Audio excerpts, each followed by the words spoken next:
En l'an de grâce 1123, le roi Louis VI Capet, dit le Gros, affrontait aux frontières du royaume son cousin Henri Ier Beauclerc, roi d'Angleterre et duc de Normandie.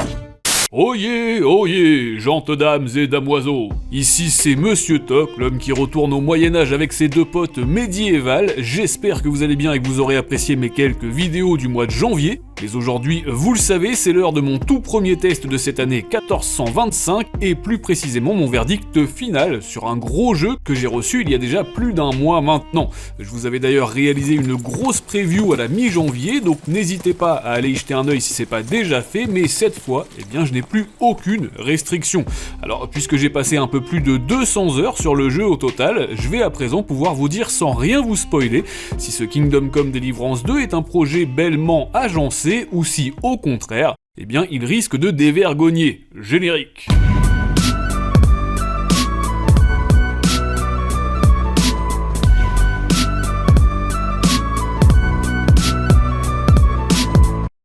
Alors pour ceux et celles qui auraient éventuellement vécu dans les oubliettes durant cette dernière décennie, sachez que le tout premier Kingdom Come avait vu le jour en l'an de grâce 2018 et qu'il était développé par le studio Warhorse. Une entreprise venue tout droit de République tchèque et dirigée par un certain Daniel Vavra, à qui l'on doit des jeux tels que Mafia 1 et Mafia 2. Après avoir quitté Touquet en 2009, le monsieur a donc fondé sa propre structure, et le moins que l'on puisse dire, c'est que le premier KCD était ambitieux.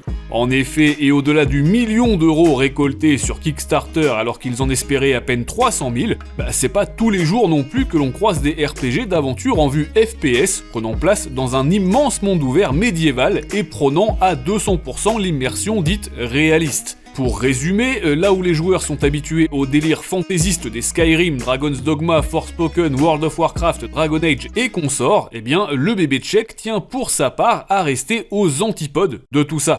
En proposant une histoire crédible déjà, et surtout sans créatures enchantées, sans pouvoir magique, sans fin du monde et sans boule de feu.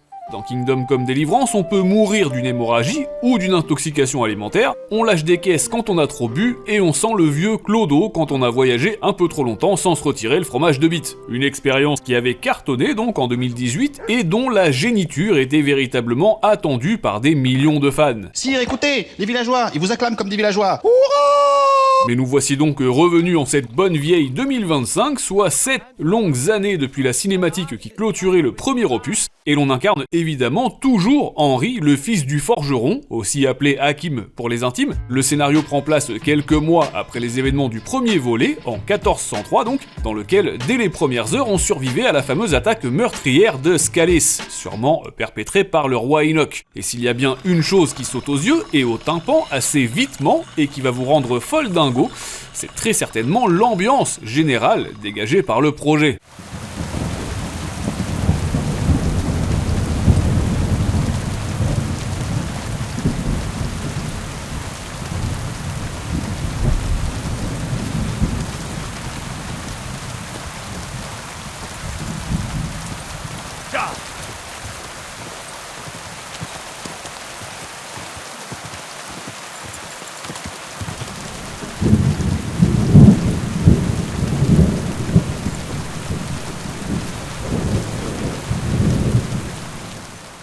Alors évidemment, on va en parler de cette immersion qui rend le jeu si agréable à parcourir, et je pense que vous serez d'accord avec moi si je vous dis que ça passe forcément par son aspect visuel, certes, mais aussi par sa partie sonore. Concernant le premier point, le constat n'a pas changé depuis ma preview du mois dernier. Oui, ce royaume de Bohême, fief de l'empereur Aznavour Ier, est encore truffé de bugs à l'heure actuelle, malgré plusieurs gros patchs correctifs sortis tout au long du mois de janvier. Que ce soit des trophées qui ne se valident pas, des phrases qui se coupent, des PNJ qui flottent dans les airs, des dialogues incohérents, etc., etc. Mais bon, ça reste tout de même problématique pour un jeu qui a mis pas moins de 7 ans à débarquer et dont les lacunes techniques sont justement les mêmes qu'à l'époque. Bon, c'est clair que ça donne parfois envie de tout cramer à la flamme bien moyenâgeuse. Le gros avantage dans cette histoire, en revanche, c'est qu'on peut pardonner bien plus facilement à ce genre de production AA. Non, c'est toujours pas un AAA, les gars. Et tiens, d'ailleurs, je vous ai justement mis un lien en description pour le choper à une quarantaine d'euros. Ouais, vous me remercierez plus tard. Mais bref, si sur un plan technique et au-delà de la présence d'un mode photo anecdotique, le jeu est très loin d'être irréprochable, bon bah trêve de lutte, puisqu'on peut tout de même lui accorder son esthétique superbe, ses décors et ses panoramas parfois à tomber par terre, quelques visages bluffants aussi, son relatif gigantisme, ainsi que ses jeux d'ombre et de lumière, sa colorimétrie ancrée dans le réel, ou encore son cycle météo et son cycle jour-nuit. Je peux vous assurer que dès qu'il commence à faire sombre, bah vous avez plutôt intérêt à illuminer vos torches, parce que non seulement vous allez choper une amende si vous n'êtes pas éclairé noctalement, mais en plus vous risquez fort de vous faire peler le jonc comme au bailli du Limousin, tellement on y voit comme dans le cul d'une vache. Ça va être tout noir.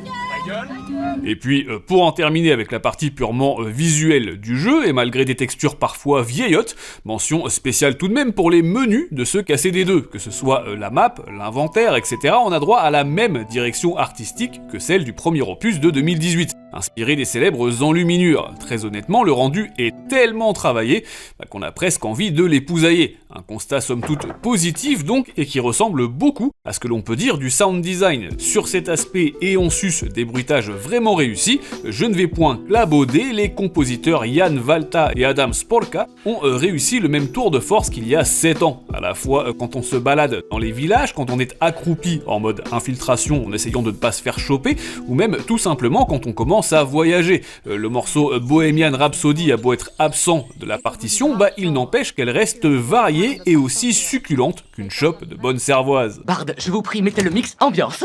Trémousse, trémousse, trémousse, tout le monde ici se trémousse. À la fête on se trémousse, trémousse, trémousse. Suivante. La belette a une longue, longue queue, elle vit. Suivante. Trémousse, trémousse, trémousse. Tape. Alors, bien entendu, et pour terminer sur la partie sonore, je vous en avais longuement parlé durant ma preview, oui, le doublage français est vraiment mauvais. Néanmoins, comme vous avez pu le constater si vous me suivez sur les réseaux sociaux, l'éditeur m'a contacté il y a quelques jours pour me prévenir que grâce notamment à ma vidéo sans langue de bois, eh bien une grande partie de la VF allait justement être refaite. D'ici au mois de mars prochain, normalement vous devriez pouvoir bénéficier d'un doublage français de bien meilleure qualité. Un moindre mal quand on sait que le script du projet mesure pas moins de 2,2 millions de mots et que cette suite présente également un peu plus de 5 heures de cinématique. Pour ma part, je vous l'avais évoqué en janvier dernier, mais il s'avère que j'ai décidé de faire l'intégralité de l'aventure avec les doublages anglais. Pour la simple et bonne raison que le jeu d'acteur est excellent et que le casting vocal est britannique. En termes d'accent, c'est génial pour absolument tous les persos, y compris l'acteur Tom McKay qui prête sa voix et ses traits à notre héros. Alors certes, il ne hurle pas « Mon joie, Saint-Denis, que trépasse si je faiblis !» mais il paraît que c'est l'intention qui compte. Mais pendant que mon canasson est parti boire un coup, j'en profite pour vous rappeler que les paliers des membres soutiens sont à présent activés pour 2025, donc si vous avez 2,99 à mettre pour soutenir mon travail et recevoir certaines de mes vidéos en avance, il vous suffit de cliquer sur « Rejoindre » via la page d'accueil de ma chaîne. Dans tous les cas, je me permets d'enchaîner avec la partie scénaristique du projet, puisque je vous le disais en préambule, l'aventure démarre juste après la fin du précédent. Donc si vous pensiez naïvement pouvoir vous mettre sur cette suite sans avoir joué au premier, ou à minima visionner un résumé complet, bon bah j'ai envie de vous dire que nenni, mamie, et même papy, tiens, ouais. Au moins vous êtes prévenus. Quoi qu'il en soit, dans ce Kingdom Come Deliverance 2, où la seconde livraison Burger King va pas tarder à arriver, en bon français, on est donc toujours au début du 15e siècle, la guerre fait toujours rage entre le clan de Venceslas et celui de Sigismund, et nous dans tout ça, on se retrouve à nouveau dans la peau de Henri, et ce afin d'apporter un message de la plus haute importance au seigneur Othon de Berg. Ça c'est vraiment l'intro du jeu, mais rien ne va se passer comme prévu, et sans rien vous révéler du tout, je peux vous garantir que vous allez vivre des trucs totalement improbables, et parfois même des choses assez obscures. Ouais, bon, cela dit, notre héros n'est finalement rien d'autre qu'un seigneur Sith qui refuse de se laver. Il paraît même que dans le quartier, on l'appelle Henri Salvador. Mais bref, je tenais à préciser que malgré le côté relativement sombre et triste de plusieurs passages, l'écriture de cette suite est toujours autant remplie d'humour. Ça fonctionne parfaitement, c'est parfois très vulgaire, et finalement le projet arrive à alterner entre moments légers et tensions vraiment pesantes tout au long de l'intrigue. Je pense notamment à une histoire secondaire dans laquelle vous allez par exemple devoir trouver une guitare pour deux musiciens appelés George et Michael. Toutes les missions annexes sont systématiquement scénarisées et parfois extrêmement longues en plus. Selon le PNJ d'honneur de quête, vous serez tour à tour Henri le fossoyeur, Henri le voleur, Henri le détective, Henri le tueur à gages, Henri le médiateur, Henri le crieur public, Henri le jardinier, Henri le médecin, Henri le bourreau des cœurs ou encore Henri le footballeur. C'est du grand n'importe quoi, c'est vraiment génial et on sent à 200% que les scénaristes se sont éclatés quoi. Bon, par contre, je ne vous raconte pas à quel point vous allez avoir envie de gifler votre compagnon d'infortune rencontré dans le premier jeu, à savoir le seigneur blond Hans Capon, un noble tout bonnement insupportable et qu'on meurt d'envie d'insulter toutes les 5 minutes en fait. Hans, vous me cassez les couilles, vraiment, vous me cassez les couilles! Mais vous vous en doutez, le jeu n'est pas simplement drôle et chaque minute que vous passerez dans cette République tchèque d'antan vous fera le même effet qu'à moi. À savoir qu'on se retrouve finalement témoin du travail titanesque de recherche et de documentation abattu par le studio. Les villages et les lieux parcourus sont crédibles, les habitants également. Pareil pour les situations, on a d'ailleurs l'introduction des toutes premières armes à feu, donc honnêtement, c'est toujours davantage plaisant d'évoluer dans un univers cohérent. À titre personnel en tout cas, ça fait clairement partie des raisons pour lesquelles j'ai été incapable de lâcher la manette. À peu près 200 heures, je vous le disais. Et je n'ai même pas cherché à obtenir les 49 trophées proposés, ni à participer aux concours de tir à l'arc, aux courses de chevaux, ou à essayer les combats en arène, sans compter que le contenu va encore s'étoffer en 2025, puis les prochaines années. Niveau rentabilité, surtout si vous le chopez à 40 balles grâce à mon lien, bon, pour un jeu 100% solo, je pense qu'on est tout de même sur un sacré hold-up là les gars. En tout cas, j'ai vite compris pourquoi le studio nous avait envoyé le jeu plus d'1 mois avant sa sortie. Ça faisait très longtemps qu'on n'avait pas eu affaire à un projet aussi riche, aussi long et aussi prenant du début à la fin. On est vraiment dans une aventure quoi, avec un grand H. Ouais, bon, ça va, c'est pas la peine de monter sur vos grands chevals, oh là là. T'as pigé la blague mon gars? J'ai dit que Henny à la place de que nenni, parce qu'un cheval ça hennit. Par exemple, vous pouvez parfaitement laisser de côté toutes vos quêtes pendant des heures et partir vagabonder, devenir forgeron, alchimiste, pilier de bar, on peut également travailler à la vigne, et pas qu'en avril. Personnellement, j'ai passé tout mon temps à biscotter des gourgandines, à cambrioler des maisonnées et à rapiner les passants pour quelques gros chênes. Oui, c'est la monnaie du jeu, les gros chênes, pour ceux qui aiment se payer des gros glands. Mais je crois que l'activité que j'ai le plus adorée à titre perso, c'est le jeu 2D. C'est tout bête, mais comme les parties ne durent que quelques minutes à chaque fois, je dois bien avouer que ça m'a rendu complètement accro. Même si j'avoue qu'au tout début, bon, j'avais pas nécessairement toutes les règles en tête. Je vous explique, il y en a pour 2 secondes. Oula, non merci, c'est bon, ça va aller. D'autant que j'ai pas fini et qu'il faut encore que je vous dise que ce nouveau Kingdom Come fait environ 2 fois la taille du premier. Dans sa première moitié, donc, vous déambulerez sur Trotsky, une contrée pleine de verdure et de bouseux pas très futés et surplombée par un grand castel dont les ruines sont ouvertes au public encore à l'heure actuelle. Mais c'est évidemment la seconde map qui ravira les amateurs d'architecture tels que moi.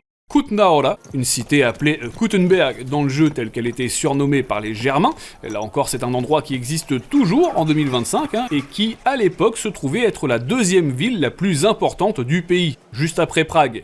Et si elle m'a autant donné le sourire durant toutes ces heures passées à piétonner, c'est pour la simple et bonne raison qu'elle ressemble comme 2 gouttes d'eau à chez moi, à savoir la rive droite de la ville de Rouen. Même cité médiévale, même météo pourrie, même place du vieux marché, même gros horloge, même esthétique à base de colombage, même travaux sur la cathédrale. Non, franchement, faut avouer que de mon côté, en tout cas, ça rend la chose encore plus passionnante. Et c'est ce qui va me permettre d'enchaîner sur l'un des aspects les plus dingues de ce jeu, à savoir sa boucle de gameplay et sa proposition générale. Parce qu'au-delà du fait que c'est un RPG avec son stuff à équiper, ses livres à étudier et ses points de compétences à distribuer, en matière d'éloquence, de furtivité, de vol, de force ou encore d'agilité, eh bien le bébé propose également toute une dimension RP. Comprenez par là que pour survivre, ce bon vieux Henri, à la manière d'un Tamagotchi, va devoir quotidiennement m'enjailler, mais aussi dormir et même faire sa toilette s'il ne veut point cuire. Une routine primordiale qui va de pair avec celle des PNJ qui ont un véritable train de vie avec des horaires prédéfinis. Tout ça, ainsi que l'état de santé de votre équipement et la rapide moisissure de votre nourriture, ce sont des éléments à prendre en compte impérativement tout au long du jeu. Et puisqu'avec l'expérience, le système de crochetage devient terriblement facile, ou encore que la mécanique de sauvegarde peut être outrepassée grâce au menu pause, eh bien il s'avère que j'avais prévu de terminer ce test de casser des deux en évoquant son seul véritable problème. Ouais, le fait de casser des gueules, autrement dit son système de combat, quoi. Et je vois déjà d'ici venir vos questions, bande de tristes cires, alors pour être honnête, bah, c'est quand même extrêmement difficile à apprécier, hein, et pour ne rien arranger, bah, le jeu ne nous aide pas le moins du monde en fait. Il faut qu'on fasse attention à pas se blesser, hein. Inutiles sont tes instructions, je n'y prête nulle attention. Car tu es mon ennemi, et sous mes coups bientôt trépassera. Pour résumer donc, sachez que tout comme dans le premier, on lock avec R3, on part avec L2, on esquive avec la touche cercle et on attaque avec R2. Sur le papier, ça a l'air somme toute assez basique, hein, mais dans les faits, bah, c'est très fastidieux. La faute a un feeling assez peu agréable, manette en main. Faut dire aussi que même Gran Turismo propose de meilleurs bastons alors qu'il en a aucune. Le problème étant principalement d'avoir repris la très mauvaise idée de gérer la direction des attaques avec le stick droit, alors que ça aurait été 10 fois plus pratique de les placer sur les flèches directionnelles, par exemple. Bon, nonobstant, ne trouillez point pour autant, après des heures et des heures d'entraînement, je vous confirme qu'effectivement ça finit par passer beaucoup plus facilement, à condition toutefois d'avoir une bonne armure, hein, et de faire preuve de patience, bien entendu. Dans tous les cas, vous serez en mesure de manier aussi bien l'épée à une main que l'épée à deux mains, ou encore l'épée à trois mains, pourquoi pas, sans oublier les sabres, les haches, les hallebardes, les massues, les fusils ou encore les arbalètes pour tirer des flèches dans le genou. Mais ne vous y trompez pas, le côté action n'est clairement pas l'aspect le plus convaincant de cette suite, et il est évident que bien souvent, la solution la plus valable sera de s'esbigner. Et ça tombe plutôt bien en réalité parce que c'est en ça aussi que la boucle de gameplay est à saluer, ce sentiment omniprésent de liberté. Celui qui est purement et simplement absent de 99% des jeux en monde ouvert. Ce Kingdom Come ne propose aucune mission de type avant-poste et absolument aucune quête FedEx. Ouais, je sais, c'est le genre de jeu qui va vraiment se sentir seul au monde, hein. I'm sorry, Wilson! Alors, vous l'aurez compris, de mon côté, le coup de cœur est massif, j'ai vécu un mois purement exceptionnel à jouer à ce jeu, alors que je l'attendais même pas. Il m'a tellement filé le gourdin que j'ai fini par l'appeler Kingdom Come. Du coup, je terminerai là-dessus si vous le voulez bien. À mon sens, il paraît primordial de saluer le parti pris du studio Warhorse. Je pense notamment au fait de parler aux aubergistes afin de débloquer les quêtes annexes sur la map, à ce système de police aussi, qui vous collera un avertissement verbal, une amende, un tour sur le pilori ou encore une marque au fer rouge, sans oublier les villageois qui se moquent de vous dans la rue si vous schlinguez, ceux qui vous tiennent la porte avec le bras s'ils marchent devant vous, le fait de pouvoir effectuer les missions de la manière dont vous le souhaitez, grâce au gameplay émergent, mais également notre clébard qui certes va pouvoir vous aider en combat, mais qui surtout n'arrête pas de gueuler sur tout et n'importe quoi. Donc bref, c'est à vous de le faire taire en restant appuyé sur triangle. Et enfin, last but not least, j'ai trouvé absolument génial cette idée de nous indiquer le statut suspicieux des gardes et des PNJ en haut au centre de l'écran. Dans d'autres jeux, on verrait des flèches par exemple, ou toutes sortes de formes. Mais ici, pour nous prévenir du danger, eh bien, afin de rendre hommage aux manuscrits médiévaux, les développeurs ont préféré créer des animations de petits lapins. Les lapins sont tous des violeurs. Alors en termes de points positifs, j'ai noté bien sûr l'immersion incroyable, c'est extrêmement vivant. Le sound design, je vous le disais, les musiques, les bruitages et les doublages anglais, et puis l'écriture aussi sérieuse que drôle, et enfin la durée de vie colossale. Je pense que ça restera franchement l'un des plus gros points forts du titre. Malheureusement, en termes de négatifs, c'est contrebalancé par des combats désagréables manette en main, je vous le disais, loin d'être impossible avec de l'entraînement, mais juste pas fun en fait, tout simplement. Et enfin, pas mal de bugs, malgré les patchs déjà sortis, donc on verra ce qu'il en est dans les mois à venir. Dans tous les cas, j'espère que ce test très complet vous aura plu et vous aura fait sourire un minimum évidemment. N'hésitez pas à partager cette vidéo autour de vous, à laisser votre plus beau like, à vous abonner aussi, que ce soit gratuitement ou non, et puis à me rejoindre sur les réseaux sociaux ou encore à me donner le numéro de téléphone de vos mamans. De mon côté, je vous donne rendez-vous dans quelques jours pour mon test de Ambulance Life, mais d'ici là, jouez bien, amusez-vous bien et à très vite.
scream!